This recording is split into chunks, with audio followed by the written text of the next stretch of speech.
Hello दोस्तों, आज मैं आपको हौसलों का सफ़र नामक पुस्तक के सफ़र पर ले चलूंगी, जिसमें भारत के 13 चुनिंदा आईपीएस अफसरों के साहसिक कारनामों की दास्तान है। इस किताब में हौसलों के उन दिलेर सफ़ीरों की कहानियां हैं जिन्होंने भारतीय पुलिस सेवा में रहते हुए अपनी सूझबूझ और साहस की बदौलत भारत के बड़े बड़े आंतरिक संकटों को सुलझाया। आज आज़ादी के 75 वर्ष के बाद आज हम मजबूत देश बनकर के खड़े हैं, तो इनमें बहुत बड़ी भूमिका ऐसे जाबाज पुलिस अफसरों की है जिन्होंने वर्दी और तिरंगे की शान को अपनी ज़िंदगी के ऊपर जगह दी। इन कहानियों में एक तरफ के.एफ. रुस्तम जी द्वारा चंबल के कुख्यात डाकू गब्बर सिंह को मारने की साहसिक गाथा है, तो दूसरी तरफ जूलियो फ्रांसिस रिबेरो द्वारा मुंबई के अंडरवर्ल्ड की कमर तोड़ देने की रोचक दास्तां भी है। पंजाब में के.पी.एस. गिल द्वारा खालिस्तानी आतंकवादी को ठिकाने लगाने का वृतांत है, तो के. विजय कुमार द्वारा चंदन के तस्कर वीरप्पन को मारे जाने की कहानी भी है। क्रेन बेदी के नाम से मशहूर रही दिल्ली की किरण बेदी के ट्रैफिक नियंत्रण की रणनीति से लेकर अजीत डोभाल के वे खुफिया कारनामे भी इस किताब में शामिल हैं, जिनको उन्होंने पाकिस्तान में बतौर जासूस रहते हुए अंजाम दिया था। जिन 13 अफसरों की कहानियां इस किताब में हैं वे हैं बी.एन. लाहिड़ी, के.एफ. रुस्तम जी, जूलियो फ्रांसिस रिबेरो, के.पी.एस. गिल, अजीत डोभाल, प्रकाश सिंह, किरण बेदी, के. विजय कुमार, हेमंत करकरे, डी. शिवानंदन, अरुण कुमार, मीरा चड्ढा, बोरवंकर और आर.एस. प्रवीण कुमार। हौसलों का सफ़र का प्रथम अध्याय, एक अमिट संस्थान, बी.एन. लाहिड़ी। वक्त हर पल नई कहानियां लिख रहा है, ऐसी कहानियां जो आने वाले समय के लिए मशाल का काम करेंगी। ऐसी ही कहानियां नए समय के किरदार बढ़ाएंगी, उन्हें हिम्मत देंगी और आगे बढ़ते रहने का मकसद सुझाएंगी। जड़ें अपने आप नहीं जमती, इन्हें जमाते हैं कुछ ऐसे जुनूनी लोग जिन्हें भरोसा होता है खुद पर कि दुनिया को बेहतर बनाने के लिए उनके पास बहुत कुछ है। ये अपने आसपास की दुनिया को पहले से खूबसूरत बनाने के लिए अपना सब कुछ झोंक देते हैं। ऐसे लोग हर मुमकिन कोशिश करते हैं कि वे अपनी ज़िंदगी ऐसे जिएं कि आने वाली पीढ़ियों की ज़िंदगी थोड़ी आसान हो जाए। अपने पीछे वे छोड़ जाते हैं बहुत सारी यादें और कहानियाँ जो भावी पीढ़ी के लिए आदर्श बन जाती हैं। दरअसल उनकी पूरी ज़िंदगी, हर एक उपलब्धि, यहाँ तक कि उनकी असफलताएं भी सीख देती हैं। उनके संघर्ष की कहानियाँ जहाँ हमें निरंतर जूझने की ऊर्जा देती हैं, वहीं उनकी सफलताएं एक दिन जीत जाने का विश्वास। ऐसी ही एक कहानी है विश्वनाथ लाहिड़ी की, जिन्हें वी.एन. लाहिड़ी के नाम से ज़्यादा जाना जाता है।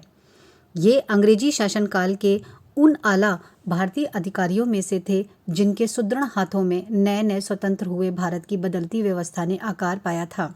लाहिड़ी ने पुलिस सेवा की कठिनतम परीक्षाओं को उत्तीर्ण करते हुए 1923 में पहली नियुक्ति पाई।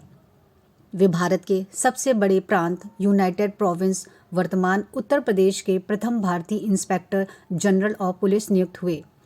उस समय आज की तरह उच्च पदों पर ना तो इतने अधिकारियों की भरमार हुआ करती थी, न जरूरत ही समझी जाती थी। पुलिस की कार्यप्रणाली, कार्यभार बांटने की व्यवस्था, कार्य करने के तौर तरीके सब भिन्न थे। स्वतंत्र भारत में उत्तर प्रदेश की पुलिस प्रशासन प्रणाली और कानून व्यवस्था की नींव रखने वाले बी.एन. लाहिड़ी ही थे।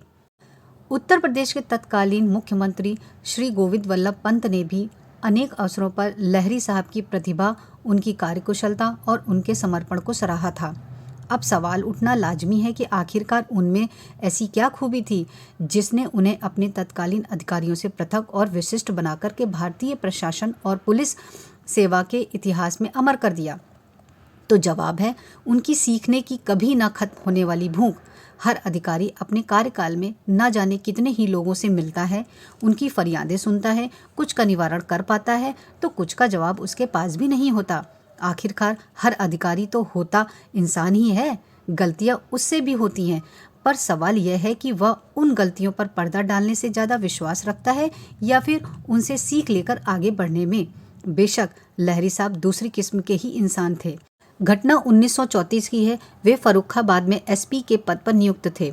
वहाँ देवो उत्थान एकादशी के दिन जुआ खेलने का प्रचलन था। माना जाता था कि उस तिथि पर जुआ खेलना आने वाले साल के लिए अच्छा भाग्य लेकर आएगा, लेकिन जुआ खेलना तो गैर कानूनी था और इसी सिलसिले में वहाँ का कोतवाल मोहम्मद आयूब लाहिड़ी साहब के पास पहुँचा। आयूब हस्ताक्षर कराने के लिए अपने साथ कुछ वारंट भी लाया था। वारंट पर सादे थे, यहाँ तक कि जहाँ छापा मारा जाना था उन घरों की चौहद्दी तक की जानकारी उसमें नहीं भरी गई थी। लहरी साहब को यह बात अटपटी लगी। उन्होंने आयूब से इस बारे में सवाल भी किया। आयूब का जवाब था, जुआ खेलने वाले अपने ठिकाने गुप्त रखते हैं, ठिकानों का जैसे जैसे पता चलता जाएगा मैं उन्हें भरता जाऊंगा। लहरी साहब कोतवाल की कुटिलता समझ न सके। उन्होंने उस पर भरोसा करते हुए सादे वारंट पर दस्तखत कर दिए। निर्धारित दिन धरपकड़ की गई, पर यह कार्रवाई गलत तरीके से की गई थी। कई लोग पकड़े गए, जिनमें से एक काफ़ी संपन्न परिवार से था। लहरी साहब तब आश्चर्य में पड़ गए जब उनको उस मामले में गवाही देने के लिए बुलाया गया। निर्धारित दिन लहरी साहब अदालत पहुंचे। उन्हें काफ़ी आदर के साथ बिठाया गया। अभियुक्त पक्ष के वकील उनके पास आए और वारंट दिखाते हुए पूछा, क्या ये हस्ताक्षर आपके हैं? लहरी साहब ने पूरे विश्वास के साथ कहा, जी हाँ। अभियुक्त पक्ष के वकील का अगला सवाल था, फिर तो आपने हस्ताक्षर वारंट पढ़कर के किए होंगे। इस सवाल ने लहरी साहब को गहरे द्वंद्व में फंसा दिया। अदालत खचाखच भरी हुई थी। उनका एक जवाब सरकारी पक्ष को बिल्कुल कमज़ोर कर देता, भरी अदालत में उन्हें मजाक बना देता। सामने बैठे जज से घुड़की मिलना भी तय था, और इन सबसे बढ़ करके उनकी बेइज्जती होती सो अलग। मगर इन सबसे एक झूठ बोल करके बचा जा सकता था। लहरी साहब ने जवाब दिया, जी नहीं, वारंट खाली था। वही हुआ जिसका डर था। केस कमज़ोर पड़ गया था। अभियुक्त पक्ष के वकील की आंखों में जीत नाच रही थी। जज साहब के चेहरे पर ऐसे भाव थे मानो उन्होंने इस दुनिया से बाहर की कोई बात सुन ली हो। किंतु इन 5 शब्दों के जवाब ने गवाह के किरदार को इतना मजबूत कर दिया था कि B.N. लहरी अब लहरी साहब बनने की ओर एक और कदम बढ़ा चुके थे। देखा जाए तो इंसान के पास हर समय चुनाव करने की आज़ादी होती है। लहरी साहब की ज़िंदगी में भी ऐसे तमाम मौके आए जब वे सही और गलत के दोराहे पर खड़े थे, जहां सच को आसानी से बदला जा सकता था, जहां फ़कत किरदार की मजबूती और पक्के ईमान के बल पर फैसला लिया जा सकता था, या फिर भीड़ की मानसिकता अपनाई जा सकती थी। सक्रिय और समर्पित। बात मार्च 1930 की है। मिर्ज़ापुर के पास माची नामक एक गाँव है। 3 तरफ से पानी के क्षीण सोतों और एक तरफ साल के जंगल से घिरे माची का भूगोल गोलाकार है। इसकी पृष्ठभूमि में पहाड़ों की एक छोटी सी श्रृंखला है। इन दिनों माची में कई जातियों के लोग एक साथ रहते थे, किंतु ज़्यादातर आबादी खरवार जाति की थी। इसके अलावा वहाँ 2 मुसलमान, मोहम्मद बख्श और मोहम्मद हुसैन, तथा 2 ब्राह्मण बंधु बिंदेश्वरी और तापेश्वरी परिवार सहित रहते थे। आपस में काफ़ी प्रेम था, यहाँ तक कि उनके घरों के बच्चे बड़ों को आपस में चाचा मामा आदि कहकर के बुलाया करते थे। कुल मिलाकर के माची एक शांत और अपने आप में भरा पूरा गांव था, पर जंगल में आग लगने के लिए एक छोटी सी चिंगारी ही काफ़ी होती है। मोहम्मद बख्श और तापेश्वरी में एक आपसी मुकदमे को लेकर के मनमुटाव हो गया। मनमुटाव अंदर ही अंदर दुश्मनी की शक्ल ले रहा था। अब हुआ यूं कि एक दिन मोहम्मद बख्श शिकार के लिए जंगल गया और उसे वहां किसी जानवर की टांग मिली। टांग हिरण की लगती थी, मानो किसी जानवर ने उसके शरीर के अन्य हिस्सों को खाकर टांग छोड़ दी हो। बख्श ने सोचा, बहुत लजीज होगा इसका मांस, पर मेरे लिए यह किस काम की? किसी भी तरह से यह टांग हलाल किए हुए हिरण की नहीं हो सकती, और मैं ठहरा 5 वक्त का नमाजी मुसलमान। यही सोच करके उसने टांग अपने हरवाहे ईश्वर को भेज दी। इस खरवार हरवाहे का एक बछड़ा खो गया था। ऐसे में उसे अनहोनी की आशंका हुई। इस मसले पर सलाह मशवरा करने वह तापेश्वरी और बंदेश्वरी के पास पहुंचा। उन दोनों को मौका मिल गया था जिसकी ताक में वे जाने कब से बैठे थे। बस फिर क्या था, दोनों भाइयों ने आस पास जा करके प्रचार कर दिया कि मोहम्मद बख्श ने ईश्वर के बछड़े को मार करके उसके पास भेज दिया, ताकि उसे खा करके उसकी जाति भ्रष्ट हो जाए। दोनों भाइयों ने खरवारों की एक गुप्त बैठक बुलाई, जिसमें तय हुआ कि आस पास के गाँवों में भी खरवारों को बुला करके पंचायत कराई जाएगी। तापेश्वर ने सांप्रदायिक तनाव भड़काते हुए एक पत्र लिखा, गाय को काटा गया है। जिस हिंदू भाई को पत्र मिले वह 4 और हिंदू भाइयों को पत्र लिखे, वरना उसे भी गौ हत्या का पाप लगेगा। बात आग की तरह चारों तरफ फैल गई। इसी बीच एक और बात हुई। तापेश्वरी और बिंदेश्वरी ने वहां के तहसीलदार मजिस्ट्रेट को भी एक चिट्ठी लिख भेजी कि अगर उन्होंने आगामी शुक्रवार तक कोई कार्रवाई नहीं की तो पंचायत बुलाई जाएगी। पत्र में यह भी लिखा गया कि शुक्रवार तक वह माची अवश्य आ जाएं। पंचायत की सूचना पाकर के आसपास के गांवों से सैकड़ों खरवार हथियारों से लैस होकर के बृहस्पतिवार की दोपहर तक ही माची में जमा हो गए। रात को विश्राम करने के लिए छोटे छोटे गुट बनाए गए और पानी के सोतों के किनारे इंतजाम किए गए, मानो किसी युद्ध की तैयारी चल रही हो। मोहम्मद हुसैन बुरी तरह घबरा गया था। दोस्तों की चाल से अनजान वह उन्हीं के पास सलाह करने गया जिन्होंने यह सारा खेल रचा था। तापेश्वरी और बिंदेश्वरी ने उसे आश्वासन दिया कि उन दोनों के रहते कोई उनके परिवार को छू भी नहीं सकता। दोस्तों का आश्वासन पाकर के मोहम्मद परिवारों ने गांव छोड़ने का इरादा बदल दिया। रात को सभी अपने घरों में सोए, पर किसी अनहोनी की आशंका से बख्श को रात भर नींद नहीं आई। अगले दिन प्राइमरी स्कूल में पंचायत बैठाई और मोहम्मद बख्श को पेश करने के लिए कहा गया। बख्श ने खतरा भांप लिया था, इसीलिए उसने पंचायत से दूर रहने का निश्चय किया। पंचायत इंतजार करते करते बेचैन हो गई थी। बेचैनी गुस्से में बदलने लगी थी और तभी किसी ने जोर से कहा कि इस नाफरमानी के लिए बख्श के घर को आग लगा दी जाए। भीड़ एक आवाज पर खून की प्यासी हो चली थी। बख्श के घर को घेर लिया गया। शुक्रवार होने की वजह से सारे रिश्तेदार बख्श के घर नमाज पढ़ने इकट्ठा हुए थे। खिड़कियों और दरवाजों से किसी के निकलने की कोशिश इसलिए नाकाम रही क्योंकि भीड़ ऐसा करने वालों पर जानवरों की तरह डंडे बरसा रही थी। 6 लोग जिंदा जला दिए गए। एक मुसलमान व्यापारी जिसका इस मसले से दूर दूर तक कोई वास्ता न था, वह भी इस आग के चपेट में आ गया था। उधर हुसैन का भी यही हाल था। उसे भी पंचायत में न आने की सजा दी गई। उस पर उसके बीवी बच्चों को यह कहकर छोड़ दिया गया कि गांधी जी का हुक्म है कि औरत और बच्चों पर हाथ ना उठाया जाए। उनके सामने हुसैन और बाकी लोगों का कत्ल कर दिया गया। मोहम्मद बख्श इस खून खराबे से किसी तरह बचकर अपने मामा मोहम्मद इब्राहिम के यहाँ पहुँचा। दोनों ने पानूगंज थाने में रिपोर्ट दर्ज करवाई। बख्श पर खौफ का असर ऐसा था कि थाने में रिपोर्ट लिखवाते वक्त उसके हाथ कांप रहे थे।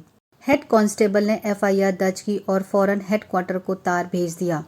हेडक्वार्टर से 5 हथियारबंद सैनिक मौके पर भेजे गए। लहरी साहब, जो उस वक्त मिर्जापुर के एसपी थे, किसी जरूरी काम से लखनऊ गए थे। लौटते ही उन्हें जब घटना की खबर मिली, उन्होंने एक इंस्पेक्टर के साथ 8 सिपाही और भेजे। उधर माची के बलवाई लाशों को ठिकाने लगाने के काम में लगाए गए थे। उनमें से एक आदमी, जिसे उन्होंने मरा हुआ समझा था, दरअसल मरा नहीं था। वह लाश के साथ ही बाहर निकल गया और बीच रास्ते से भाग निकला। तापेश्वर और बिंदेश्वरी को इतने पर भी सुकून ना था। उन्होंने भीड़ इकट्ठा कर रैया गांव में मोहम्मद इब्राहिम के घर पर भी धावा बोल दिया। इस बार इधर से भी कुछ तैयारी थी, जिसे जो मिला हथियार उठा लिया।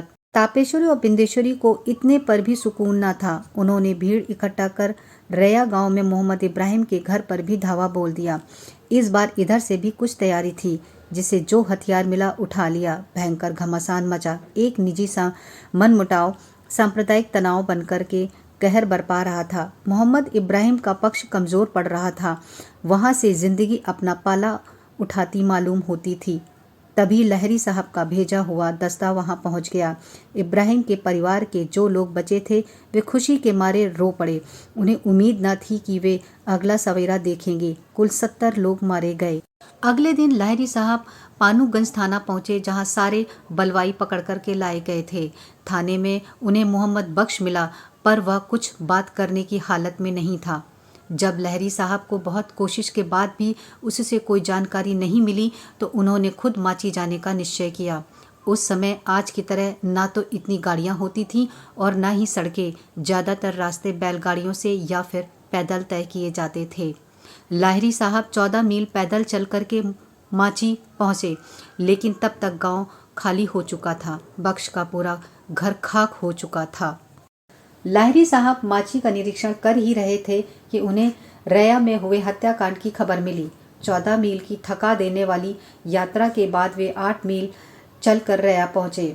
वहां की हालत देखकर लहरी साहब सन्न रह गए। आसमान धुएं से भरा जा रहा था। इब्राहिम के घर के अहाते में उसके कुछ रिश्तेदार मरे हुए थे, तो कुछ मरणासन अवस्था में पड़े थे। एक अजीब से सन्नाटे ने सारी जगह को घेर रखा था। लहरी साहब ने खुद वहां से लाशें उठवाने का इंतजाम किया।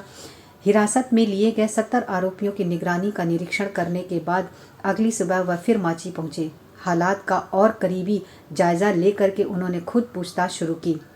इस बात का भी ख्याल रखा कि दंगा और आगे न फैले। हर आरोपी धर्म के विरुद्ध हो रहे कार्य को रोकने का हवाला देकर खुद को निर्दोष बता रहा था। लहरी साहब ने 1 हफ्ते माची में कैंप किया। वे खुद बयान लेते, सख्ती से पूछताछ करते और रात में संबंधित घरों में चल रही छापेमारी पर जाते। इसी छापेमारी में तापेश्वरी और बिंदेश्वरी पकड़े गए। लहरी साहब की अथक और बेखौफ जांच से 200 लोगों के खिलाफ मुकदमा दर्ज हुआ। बिंदेश्वरी और तापेश्वरी समेत 19 को मृत्यु दंड मिला तथा अन्य 50 को विभिन्न धाराओं के तहत सजा हुई। यह केस एक साथ कई बातों पर हमारा ध्यान खींचता है। यह जरूरी है कि प्रशासनिक और पुलिस अधिकारी विवेक के साथ काम लें, शांति बनाए रखें और चौकन्ने रहें। ऐसी परिस्थिति में दबाव के आगे घुटने टेक देना सहज है, कठिन है फर्ज की राह पर चलना। पर कहते हैं ना, आसान रास्तों पर चलने वाले तारीखों का हिस्सा हो जाते हैं और मुश्किल राहों को पार करने वाले खुद तारीखें बनाते हैं। लहरी साहब की सूझबूझ से दंगा न केवल 2 गांवों तक सीमित रहा, बल्कि भीड़ को भड़काने वालों तक की धरपकड़ हुई। उन्हें सजा मिली और पीड़ितों को न्याय मिला।